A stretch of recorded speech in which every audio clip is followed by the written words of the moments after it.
Bismillah, Assalamualaikum warahmatullahi wabarakatuh. Perkenalkan, saya Nadia Salsabila, NIM H031181027 dari kelas A. Pada kesempatan ini, saya akan membawakan materi tentang kimia organologam transisi dan non-transisi.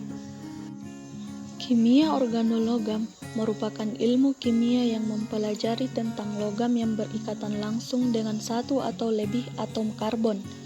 Ada beberapa logam yang berikatan langsung dengan unsur karbon, namun bukan termasuk senyawa organologam, yaitu logam karbida dan logam sianida. Fungsi utama senyawa organologam adalah sebagai katalis pada reaksi kimia. Terdapat dua macam ikatan organologam yang terjadi, yaitu ikatan ionik dan ikatan kovalen.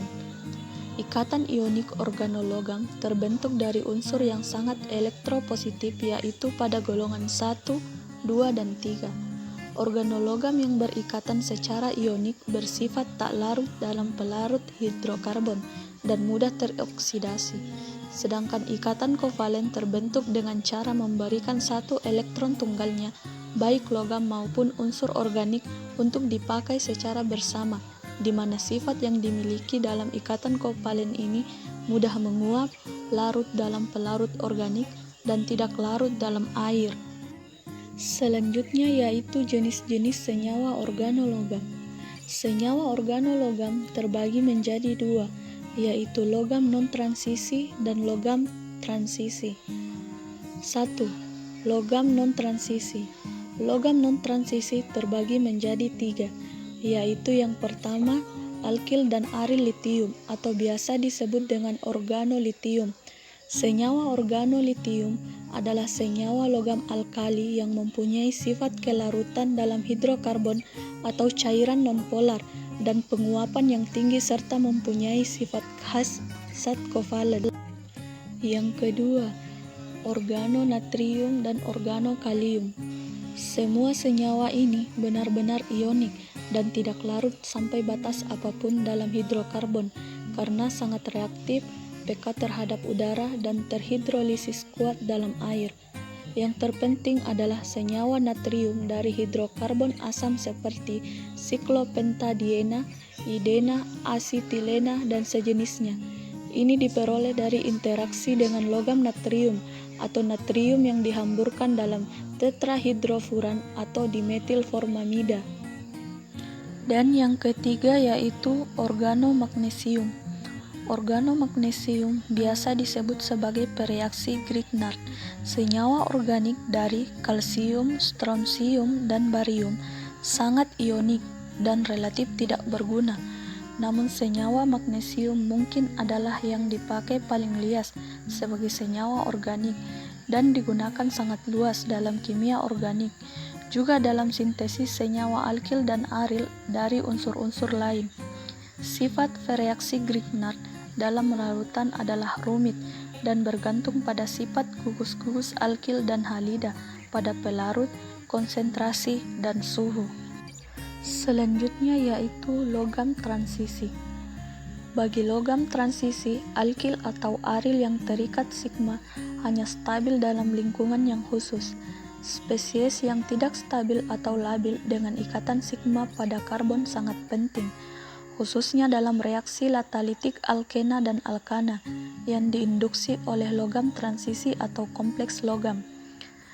Dalam logam transisi terdapat 4, yaitu yang pertama, ikatan sigma logam transisi pada karbon, yaitu merupakan suatu struktur yang didasarkan atas kubus dengan atom-atom pada sudut yang berselang-seling dan terikat pada 3 gugus. Yang kedua yaitu senyawa organotima. Senyawa organotima merupakan senyawa organometalik yang disusun oleh satu atau lebih ikatan antara atom timah dengan atom karbon. Senyawa ini umumnya adalah senyawa antropogenik, kecuali metiltim yang mungkin dihasilkan melalui biometilasi di lingkungan. Atom timah dalam senyawa organotima umumnya berada dalam tingkat oksidasi +4. Senyawa organotima cenderung memiliki karakter satu atau lebih ikatan kovalen antara timah dan karbon, Bertambahnya bilangan koordinasi bagi timah dimungkinkan terjadi karena atomnya memiliki orbital d. Yang ketiga, yaitu logam platina atau biasa disebut dengan garam seise. Garam seise teridentifikasi sebagai senyawa pertama yang disebut dengan senyawa organologam, sebab senyawa ini mengandung molekul organik yang terikat ke logam platina dengan menggunakan elektron V. Bentuk dari senyawa ini adalah datar atau square plane, dengan 3 ligan kloro yang menduduki pojok masing-masing bidang datarnya dan ligan etilen pada pojok bidang lainnya dengan posisi tegak lurus bidang. Dan yang terakhir yaitu besi atau ferrosen FeC3H5 2 kali. Penemuan ferrosen di tahun 1951 merupakan fenomena penting dalam kimia organologam. Modus ikatan yang sangat unik dalam senyawa ini menjadi sangat jelas terlihat dengan hasil analisis struktural kristal tunggal sinar X, spektrum NMR, spektrum IR, dan sebagainya. Penemuan besar bahwa ferrosen menunjukkan kestabilan termal yang tinggi walaupun ada anggapan umum ikatan logam transisi karbon akan sangat tidak stabil.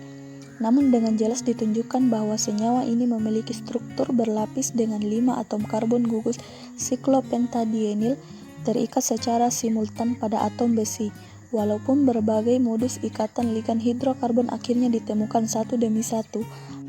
Nah, sekian materi yang bisa saya sampaikan mengenai kimia organologam transisi dan non-transisi. Kurang dan lebihnya mohon dimaafkan. Terima kasih. Wassalamualaikum warahmatullahi wabarakatuh.